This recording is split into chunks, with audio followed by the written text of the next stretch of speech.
किसी भी ब्रांड से आप अगर ये ड्रेस लेने जाएंगे ना तो आपको हज़ारों का मिलेगा। लेकिन मैंने ये बहुत कम कपड़े में कट पीसेस के साथ रेडी किया है। अगर आप वही टिपिकल कट्स की कुर्तियाँ, कमीज़ें और शर्ट्स पहनकर बोर हो गई हैं ना, तो आज कुछ नया ट्राई करें मेरे साथ। ये खूबसूरत सी डिज़ाइनर कुर्ती मैं आपको बनाना सिखाऊंगी, जो कि स्मॉल, मीडियम और लार्ज तीनों साइज़ के बंदे आराम से पहन सकते हैं। बहुत ही खूबसूरत है और बिगनर्स के लिए स्पेशली बहुत इजी भी है। तो पहले ये देखें कि ये कुर्ती पहनने के बाद कैसी लगती है और उसके बाद फिर हम करते हैं कटिंग एंड स्टिचिंग स्टार्ट। ये देखें, वेयर करने के बाद ये कितना खूबसूरत लग रहा है। मैं आपको करीब से भी दिखा देती हूँ। और ये स्मॉल साइज़ डमी है, लेकिन इसको भी फिटिंग बहुत अच्छी बैठ रही है, क्योंकि ये लूज़ स्टाइल कुर्ती है। जिस तरह बैगी कुर्ती या फिर काफ्तान कुर्ती आप इसे कह सकते हैं। स्लीव्स का स्टाइल देख लें, पहनने के बाद नेक का स्टाइल देख लें, तो ये स्मॉल, मीडियम, लार्ज सभी पहन सकते हैं। पिछली वीडियो में मैंने आपको ये बूट कट ट्राउज़र बनाना भी सिखाया था, तो अगर वो वीडियो आपने नहीं देखी है तो वो भी देखिएगा। बहुत प्यारा सा ये ट्राउज़र बेल शेप में स्टिच हुआ है। अच्छा, अब ज़रा ये देखें कि ये ना सिर्फ फ्रंट से बहुत खूबसूरत है, बैक से भी बहुत खूबसूरत और स्टाइलिश लग रही है। तो ये डिज़ाइन आपने ज़रूर ट्राई करना है। मेरे पास स्लीव्स के लिए और डिज़ाइनिंग के लिए कोई फैब्रिक नहीं बचा, बस ये इतना सा फैब्रिक है प्लेन, और ये ट्राउज़र के फैब्रिक में से ये फैब्रिक है जो कि डबल फोल्ड में है। तो देखते हैं कि किस तरह से एडजस्टमेंट हो पाती है। अच्छा, ये शर्ट का फैब्रिक है और ये मैंने 4 फोल्ड में रखा हुआ है। 1 2 3 एंड 4। ठीक है, ये ओपन वाली साइड है और ये बंद वाली साइड है। और इसकी चौड़ाई मैं आपको बता देती हूँ कितनी है। तो ये 4 फोल्ड में 13 इंच है। ठीक है, और इसकी लंबाई भी मैं आपको बता देती हूँ। ये 1 से स्टार्ट किया है मैंने, और ये 36 इंच इसकी टोटल लंबाई है। ठीक है, यानी कि 36 इंच लंबाई है और 13 इंच फोल्ड करने के बाद 4 फोल्ड में इसकी चौड़ाई है। जब भी फैब्रिक हमारे पास कम होना, तो उसका पैटर्न भी हमें उसी हिसाब से देखना होता है कि आसानी के साथ सारी चीज़ें पूरी हो जाएं। तो यहाँ हम स्लीव्स के लिए अलग से आर्म होल वगैरह कट नहीं करेंगे, बल्कि हम साथ में ही स्लीव्स को लेंगे। तो सबसे पहले हमने यहाँ क्या करना है कि ऊपर शोल्डर की जगह पर 1 इंच पे यहाँ इस तरह से मार्क करना है, इस तरह, और इसको इस तरह से तिरछी लाइन बना देनी है। इस तरह से 3 इंच का हिस्सा सीधा है, बाकी ये तिरछी लाइन हमने कर ली है। बहुत इजी इसकी ड्राफ्टिंग होगी, बहुत इजी। अब हमने लेनी है इसकी आर्म होल की लेंथ। इसमें हमें शोल्डर वगैरह कुछ नहीं लेना, जस्ट हमें आर्म होल की लेंथ लेनी है। तो यहाँ पर हम लेंगे इस तरीके से नापते हुए 9 इंच। ठीक, 9 इंच ये हमने मार्क लगा लिया। उसके बाद जस्ट हमें ये हल्का सा इस तरह से तिरछा करना है, बस ये इसकी ड्राफ्टिंग है। और ये अगर मैं आपको दिखा दूं कि कितना बीच में गैप मैंने छोड़ा है, तो ये 1 इंच का है। ठीक है, अब यहाँ की अगर मैं चेस्ट के पास की चौड़ाई दिखाऊं आपको, तो हमारे पास कितनी बची है, ये तकरीबन 12.25। तो इसी के मुताबिक अब हमने कटिंग कर लेनी है। तो इस तरह सबसे पहले हम ये ऊपर कटिंग कर लेंगे और इस तरह से इसकी तिरछी कटिंग हमने कर दी। अब हमें इसको भी कट कर देना है। तो जो मैंने मार्क लगाया है उससे भी बाहर की साइड निकाल कर मैं जस्ट इतना सा फैब्रिक कट कर रही हूँ, इस तरह। अब हम करेंगे नीचे स्लिट के लिए मार्किंग। तो यहाँ मैं इस तरह से इंच टेप को रख रही हूँ और 10.5 इंच पे यहाँ मैं मार्किंग करूँगी, इस तरह से। और यही मार्किंग हमने नीचे की साइड भी कर देनी है। अब जहाँ मैंने स्लिट के लिए मार्किंग की है, वहीं पर मैं यहाँ दामन की चौड़ाई की मार्किंग करूँगी। तो यहाँ 12.5 पे मैंने मार्क लगाया है, सिर्फ हाफ इंच मैं छोड़ रही हूँ स्टिचिंग मार्जिन। ठीक है, इस तरह से हाफ इंच का मार्जिन छोड़ना है और इसकी एक सीधी लाइन ड्रॉ कर लूँगी मैं, कुछ इस तरह से। इसी तरह दामन पे नीचे भी हाफ इंच का मार्क कर लेंगे। अब हमने क्या करना है कि इस तरह से यहाँ से तिरछा ये जो कॉर्नर बन गया है ना, यहाँ से लेकर ऊपर की तरफ हमने करना है 1.5 इंच पे एक मार्क, इस तरह से। ये 1.5 इंच पे इस तरह से मार्क किया। अब यहाँ से ये जो हमने मार्जिन लिया है ना, इसी के पास से हमने ये गुलाई देनी है हल्की सी शर्ट को, इस तरह से। ठीक, अब यहाँ हाफ इंच का मार्जिन है, तो इस गुलाई के बाद से भी हाफ इंच का मार्जिन ही दे देना है, इस तरह। तो ये राउंड शर्ट बनाने का बहुत इजी मेथड है। अच्छा, हमारे पास कपड़ा ज़्यादा होता ना तो ये हम 1 इंच का मार्जिन लेते, लेकिन हमारे पास क्योंकि फैब्रिक कम है तो इसलिए मैं 1/2 इंच का मार्जिन ले रही हूँ। और ये देखें, इसको जस्ट इस तरह से मैं कट कर लूँगी और ये हमारा राउंड दामन कट हो चुका है बहुत इजी तरीके से।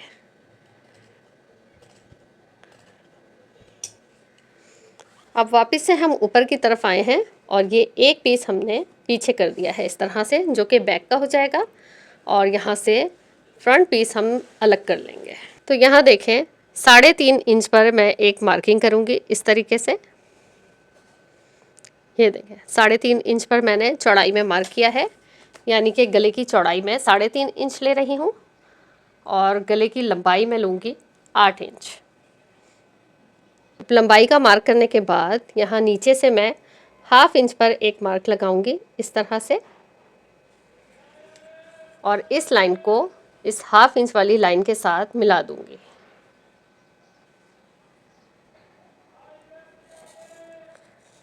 इस तरह, ठीक है। तो यहाँ ये हम 1/2 इंच का तकरीबन यूँ सीधा मार्क करेंगे और उसके बाद इसके साथ मिला देंगे।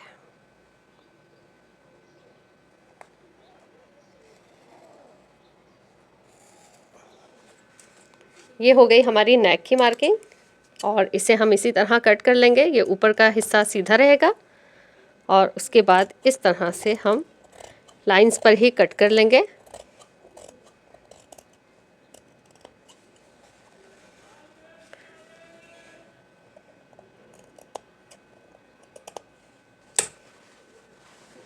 इस तरह। अब यहाँ हम एक छोटा सा कट लगाएंगे इस तरह। ये देखें, ये छोटा सा मैंने इस तरह से कट लगाया है, और ये क्यों लगाया है ये मैं आपको बताती हूँ। ये फैब्रिक उल्टी साइड पे इस तरह से फोल्ड करके इसे आयरन कर लेना है, ठीक है। और अब हम क्या करेंगे कि बैक साइड को इस तरह से ऊपर रखेंगे और सबसे पहले हम शोल्डर स्टिच कर लेंगे। तो ये देखें, मैंने शोल्डर स्टिच कर लिया है और अब ये इस तरह से देखें। तो ये देखें, करीब से आप देख लें कि कट मैंने कितना छोटा लगाया है, और ये जो कट से लेकर यहाँ तक का हिस्सा है ना सेंटर का, ये 1.25 इंच बन रहा है, ठीक है। तो ये पट्टी जो सेंटर में अब सेट होगी ना, वो 1.25 इंच की सेट होगी। ये देखें, एक तो मैंने ये फैब्रिक एक्स्ट्रा जो था वो अंदर की तरफ फोल्ड कर दिया है, और फिर बैक साइड वाला जो पार्ट था ना उसको भी अंदर की साइड पे प्रेस कर दिया है इस तरह। बैक साइड का जितना भी फैब्रिक है ना नेक का, वो मैंने पीछे की साइड पे फोल्ड करके आयरन कर दिया है। और यहाँ से ये देख लें, बैक साइड से कुछ इस तरह से लग रहा है। अब हम नेक पे पट्टी लगाएंगे, और यहाँ ये देखें मैंने पट्टी तैयार कर ली है, और इस तरह से सीधी पट्टी लेके ना मैंने सिलाई चलाकर और उसे पलट लिया है, ठीक है। तो ये दोनों तरफ से गुम सिलाई वाली हो गई है। तो इस तरह से आपने भी पट्टी रेडी कर लेनी है। और इसकी चौड़ाई मैं आपको बता देती हूँ। ये देखें, ये 1.5 इंच चौड़ी पट्टी है और लंबाई में ये 30 इंच है। पट्टी की सिलाई अगर आप समझ नहीं पाए ना तो देखें, इस तरह से मैंने पट्टी ली और यहाँ सिलाई चलाई पूरे में, और फिर इसे पलट लिया है, तो इस तरह से रेडी हो गई, ठीक है। अब थोड़ी सी पट्टी एक्स्ट्रा इस तरह से रखेंगे ताकि वो इसके अंदर जा सके, बढ़ाते हुए रखना है, और यहाँ से हमने सिलाई स्टार्ट करनी है। ये जो एक्स्ट्रा मार्जिन है ना, तो बस इतना ही हमें इस पट्टी के अंदर लेना है। तो देखें, इस तरह से सिलाई मैं कर रही हूँ, और 1/2 इंच का भी आपने हाफ मार्जिन लेना है, ठीक है। बिल्कुल एक जितना मार्जिन आप लेंगे नीचे से ऊपर तक। और ऊपर देखें, शोल्डर की सिलाई के पास आके ना आपने निडल अंदर रखनी है, और फिर फैब्रिक को घुमा के इस तरह से सेट करना है। ये आपने लाजमी करना है, जब भी शोल्डर वाली सिलाई आए तो आपने लाजमी सिलाई को रोकना है, निडल को अंदर रखना है, फिर फैब्रिक को घुमाना है। तो यहाँ देखें, दूसरी साइड भी लाते हुए मैं इसी तरह से फैब्रिक को घुमाऊंगी, निडल को अंदर रखते हुए, और इसी तरह से सिलाई यहाँ की भी कंप्लीट करूँगी। अच्छा, वीडियो को अगर आप लाइक करना भूल गए हैं तो जल्दी से लाइक कर दें, और चैनल पर आने वाले नए हैं ना तो सब्सक्राइब भी कर दें, और साथ बेल आइकॉन भी प्रेस कर दें। अब यहाँ लास्ट पर देख लें, मैं आपको दिखा रही हूँ कि इस तरह से ये जो हिस्सा हमने फोल्ड किया हुआ है ना नीचे वाला, यहाँ तक ला के हमने सिलाई रोकनी है। तो यहाँ पर सिलाई मैं एंड करूँगी। तो अब ये देखें, शर्ट को मैंने सेट करके रख लिया है, और ये सिलाई मैंने यहाँ तक आपके सामने लगाई है। अब इसको हम किस तरह से सेट करेंगे कि ये देखें, इस तरह से ये वाला फैब्रिक यहाँ अंदर सेट कर देना है, ठीक है। शर्ट के शोल्डर बराबर होने चाहिए ताकि अच्छे से आपका फैब्रिक सेट हो जाए। अब ये वाला फैब्रिक इधर को फोल्ड करना है और इसे भी अंदर की साइड डाल के सेट कर देना है। ठीक है। अब यहाँ अंदर की तरफ से मैं एक्स्ट्रा जो भी पट्टी है उसको इस तरह से रख कर सेट कर दूँगी,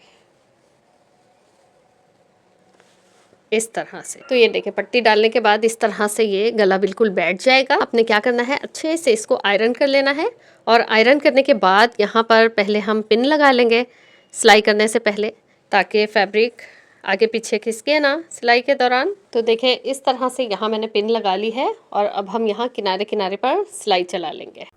यहाँ देखें शोल्डर से थोड़ा नीचे से मैंने सिलाई स्टार्ट की है और बिल्कुल किनारे किनारे पर शर्ट वाले फैब्रिक पर मैं सिलाई चला रही हूँ। ठीक है। अब यहाँ कॉर्नर जब भी आए तो अगेन आपने निडल को अंदर रखना है। पिन मैंने पहले थोड़ा पीछे की और अब थोड़ी सी सिलाई के पास पूरी पिन निकाल दी। ठीक है। तो इस तरह से काफ़ी अच्छे से फैब्रिक सेट हो गया। और यहाँ भी देखें कॉर्नर पर जब भी मैंने सिलाई रोकी है ना, निडल को अंदर रखते हुए फैब्रिक को सेट किया है और कपड़े को बहुत अच्छी तरह से आपने सेट करना है। एक भी क्रीज़ नहीं रहनी चाहिए वरना आपकी सिलाई में फिनिशिंग नहीं आएगी। यहाँ शोल्डर पर भी लाकर आपने सिलाई को रोकना है और फैब्रिक को पहले सेट करना है और उसके बाद सिलाई करनी है। इसी तरह से हम सारी सिलाई को कंप्लीट कर लेंगे और फिर मैं आपको नेक दिखाती हूँ। तो ये देखें स्टिच करने के बाद मैंने आयरन भी कर ली है और यहाँ से देखिए इस तरह से फैब्रिक है। इसे हम तुरपाई कर सकते हैं। ये अंदर से फोल्ड है और फिनिशिंग बहुत अच्छी आई है। अभी मैं उल्टी साइड से भी आपको दिखा दूंगी। पहले ये चीज़ देख लें कि आयरन करते हुए ना मैंने यहाँ भी क्रीज बैठाई है इस तरीके से। ये नेक से देख लें तकरीबन 1.25 इंच के करीब मैंने ये 1.25 इंच का गैप रख के दोनों साइड से और क्रीज बैठाई है। और यहाँ ना इस तरह मैंने एक छोटी प्लेट लेकर यहाँ पे राउंड इस तरह से कर दिया है। तो टोटल ये देखें कि क्रीज जो मैंने बैठाई है वो 17 इंच तक है और उसके बाद ये बस प्लेट से मैंने राउंड इस तरह से कर दिया है। तो अब ये जो क्रीज बैठाई है ना मैंने, इस पर मैं इस तरह से लेस ऐड करूँगी यूँ। ठीक है। तो यहाँ मैंने शटल लेस ली है और ये देखें इस तरह से ये आपने लेस इस तरह की लेनी है जो आसानी के साथ घूम जाए। ठीक है। तो इस तरह से ओवरऑल मैं वाइट धागे के साथ ये लेस लगाऊंगी। लेस को मैंने अच्छी तरह से कट कर लिया है यहाँ से फिनिशिंग के साथ और शोल्डर के पास से रखकर मैं स्टिच करूँगी बिल्कुल इस लाइन के ऊपर। जब तक मैं ये लेस लगा रही हूँ आप जल्दी से वीडियो को लाइक कर दें और अगर चैनल पर आने वाले नए हैं तो सब्सक्राइब भी कर दें, क्योंकि मैं इसी तरह से नई नई डिज़ाइनिंग आपको सिखाती रहती हूँ। लेस के बिल्कुल किनारे किनारे पर आपने सिलाई चलानी है और जब ये राउंड आ जाए ना तो बहुत एहतियात के साथ लेस को भी घुमाना है और सेट करके लगाना है। इसी तरह से पूरी लेस कंप्लीट करनी है। तो ये देखें लेस मैंने लगा ली है और लेस को ना फिर मैंने पीछे भी घुमा दिया था इस तरीके से। तो पीछे कुछ इस तरह से लेस लग गई है। अब यहाँ चाहे तो कोई हैंगिंग लगा सकते हैं या यहाँ बटन्स लगा सकते हैं, जो भी आपको अच्छा लगे इस तरह से। और मैं अब आपको अंदर से भी फिनिशिंग चेक करवा देती हूँ। ये अभी आयरन होगा ना तो और अच्छे से नेक बैठ जाएगा। ये देखें पीछे से कुछ इस तरह से फिनिशिंग है। देखें कोई एक्स्ट्रा धागा नहीं है, लेकिन यहाँ पे फिर भी आप तुरपाई कर लेना तो अच्छा रहेगा। ये वाले धागे शर्ट के नहीं निकलेंगे और चाहे आप तो ओवरलॉक भी करवा सकते हैं, वैसे ना भी करवाएं तो चलेगा। और ये देखें ये जो एक्स्ट्रा पट्टी है ना, अब इसको हमने यहाँ से कट कर लेना है इस तरह से। तो ये देखें अंदर भी फिनिशिंग के साथ आपका काम हो गया। अच्छा अब हम क्या करेंगे, यहाँ पे स्लीव्स ज्वाइंट करेंगे। तो इस तरह से ये जो पीसीस बचे हुए मैंने आपको दिखाए थे ना, इसी को मैं यूज़ करूँगी। तो ये इस तरह से 2 पट्टियाँ निकाल ली हैं इस फैब्रिक की और 2 पट्टियाँ इस फैब्रिक की हैं। ठीक है। तो पहले मैं ये वाली ही लगाऊंगी और उसके बाद ये लगाऊंगी। अब हम स्लीव ज्वाइन करते हुए देखेंगे कि यहाँ हमें लेस ऐड करनी है या नहीं। मेरे ख्याल से लेस ऐड करने की यहाँ पे ज़रूरत नहीं है। लास्ट में अगर हम ओपनिंग वाले एरिया में अच्छी लगी तो ऐड कर लेंगे। तो यहाँ देखें एक पीस मैंने ज्वाइंट कर लिया है, एक्स्ट्रा कपड़ा भी ऐसे ही रहने दिया है और ओपनिंग यहाँ मैं 8 इंच की रख रही हूँ। तो 8 इंच पर यहाँ मैंने मार्क लगा लिया है। ठीक है। अब इसे इस तरह से मैं कट करूँगी और यहाँ मिला दूँगी कट करते हुए कुछ इस तरह से। ठीक है। अब इसके आगे हम प्रिंटेड वाला फैब्रिक ज्वाइन कर लेंगे, ये वाला, और उसके आगे फिर मैं लेस लगाऊंगी। तो यहाँ देख लें दूसरा पीस भी मैंने ज्वाइन कर लिया है। अच्छा जब भी आपने कोई भी पीस ज्वाइन करने हैं तो थोड़े बढ़ते हुए रखने हैं इस तरह से। ठीक है। अब यहाँ भी मैंने मार्क लगा लिया है और इसे इस तरह से मैं कट कर लूँगी और अब हम इस जगह पर यही लेस ऐड कर लेंगे इस तरह से, ठीक है। तो ये हम गुम सिलाई के साथ ऐड करेंगे। तो इसका तरीका आप देख लें कि किस तरह से हमें ऐड करनी है। ये देखें, इस तरह से हमने लेस की उल्टी साइड ऊपर रखनी है और सीधी साइड फैब्रिक के साथ मिला के रखनी है, ठीक है। ये लेस उल्टी है, फैब्रिक सीधा है, और इस तरह से रखने के बाद ऐसे फैब्रिक को फोल्ड करके एक सिलाई चला लेंगे इस तरह से, और जब हम इसे पलटेंगे ना तो ये गुम सिलाई के साथ लेस लग जाएगी। तो ये देखें, मैंने लेस भी गुम तरीके से लगा ली है। अब हमने फैब्रिक को बराबर करना है और साइड की सिलाई चलाएंगे हम। तो 1/2 इंच का मार्जिन लेते हुए मैं सिलाई चला रही हूँ। अच्छा, सिलाई चलाने के दौरान ना जितने भी जॉइंट्स हैं सब आपस में मैच करने चाहिए, आगे पीछे बिल्कुल भी ना हो, और यहाँ राउंड पर आके ना बहुत अच्छे तरीके से आपने सिलाई चलानी है। 1/2 इंच का मार्जिन लेते हुए मैं स्लिट तक सिलाई को कंप्लीट करूँगी और इसी तरह से दूसरी साइड की भी सिलाई चला लूँगी। शर्ट की साइड भी स्टिच हो गई हैं। अब हमें स्लिट स्टिच करना है और दामन। तो गोल दामन स्टिच करने के लिए ना आजकल एक बड़ी वायरल ट्रिक चल रही है, तो मैं आज आपको वही ट्रिक सिखाऊंगी। तो ये देखें, यहाँ पर हमें एक पेपर ले लेना है और उसे इस तरह से, जितना हिस्सा गोल है ना, यही राउंड वाला आपको स्टिच करने में प्रॉब्लम होती है ना, ये आपने सेट करके इसके ऊपर रख लेना है और साथ में पिंस लगा लेनी है। अच्छा, फैब्रिक की उल्टी साइड अभी ऊपर है, ठीक है। तो इस तरह से पिंस हम इसलिए लगा लेंगे कि फैब्रिक हमारा मूव ना हो। तो इस तरह से मैंने ये 2 जगह पे पिन लगा ली है। तो यहाँ देखें, जो हिस्सा स्ट्रेट है ना स्लिट वाला, उसे मैंने ऐसे ही रहने दिया है, और जो राउंड वाला हिस्सा है ना उसे इस पेपर पे इस तरह सेट कर लिया है। अब हमने 1 बूट का गैप लेते हुए यहाँ सिलाई स्टार्ट करनी है। तो ये देखें, 1 बूट का गैप लेते हुए मैं सिलाई चला रही हूँ और आपका गैप एक जैसा होना चाहिए, ठीक है। जितना भी मार्जिन है सब एक जैसा हो और ये सिलाई कंप्लीट कर लेंगे। तो ये देखें, जस्ट 1 बूट का गैप लेते हुए मैंने सिलाई की है। अब क्या करूँगी कि एक्स्ट्रा जो पेपर है ना वो कट कर लूँगी, ठीक है। इस तरीके से सिर्फ एक्स्ट्रा पेपर को कट करना है।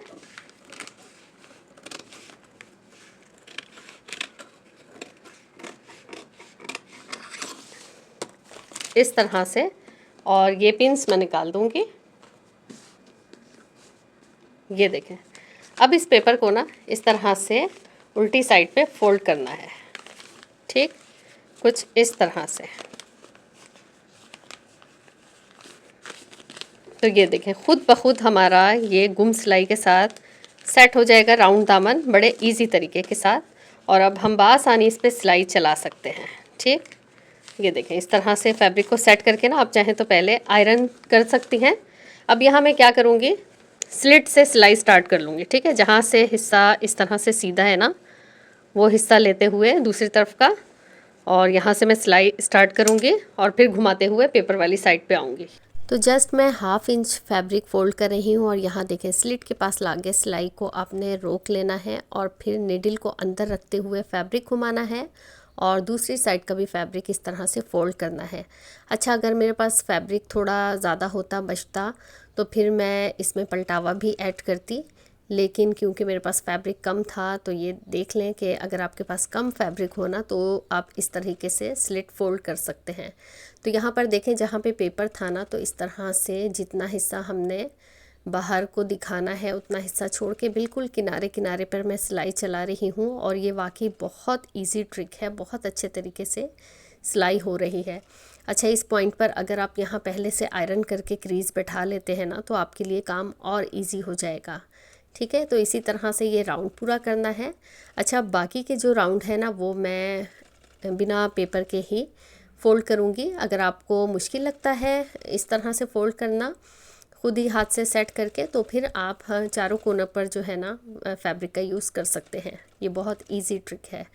अच्छा, आपको मेरे बताने का और समझाने का अंदाज़ अच्छा लग रहा है और अभी तक लाइक करना भूल गए हैं तो जल्दी से वीडियो को लाइक कर दें। मैं इसी तरह से फ़ोल्डिंग करके और तमाम शर्ट को कंप्लीट कर लूँगी।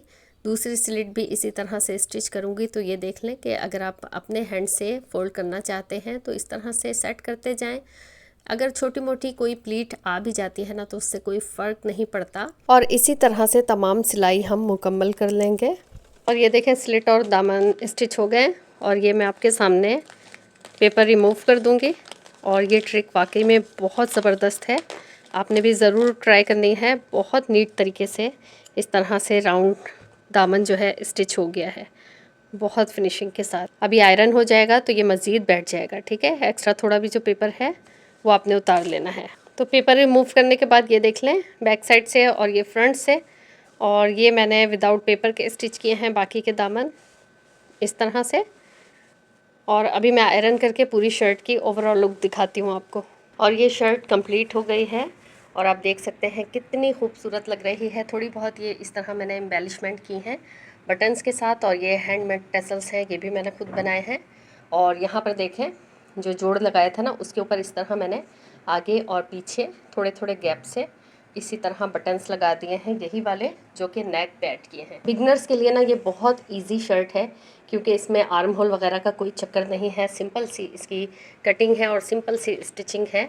और देखें कितने आम से कपड़े को ख़ास बना लिया है हमने। अच्छा ये आप चेक करें ज़रा, ये मैंने अच्छे तरीके से नहीं निकाला था पेपर ताकि याद रहे कि यही हमने पेपर के साथ स्टिच किया था, और कितने इजी तरीके से ये फिनिशिंग के साथ स्टिच हुआ है, ठीक है। तो ये ट्रिक आप आजमा सकते हैं अगर गोल दामन आपको बनाने में प्रॉब्लम होती है तो। और ये देख लें बैक साइड पे जो इस तरह स्क्वायर शेप में मैंने लेस लगाई थी ना उसके नीचे भी यही टसल और बटन लगा दिए हैं। अच्छा साथ में ना मैंने एक पर्ल का भी यूज़ किया है फ्रंट पर भी एंड बैक पर भी। तो ये थी मेरी आज की वीडियो, उम्मीद है आपको पसंद आई होगी। अगर आपको आज का ये डिज़ाइन और मेरे समझाने का तरीका पसंद आया है तो जाते जाते वीडियो को लाइक कर दें, चैनल को सब्सक्राइब कर दें। फिर मिलेंगे इंशाल्लाह नेक्स्ट किसी अच्छी सी वीडियो के साथ। तब तक के लिए अल्लाह हाफिज़।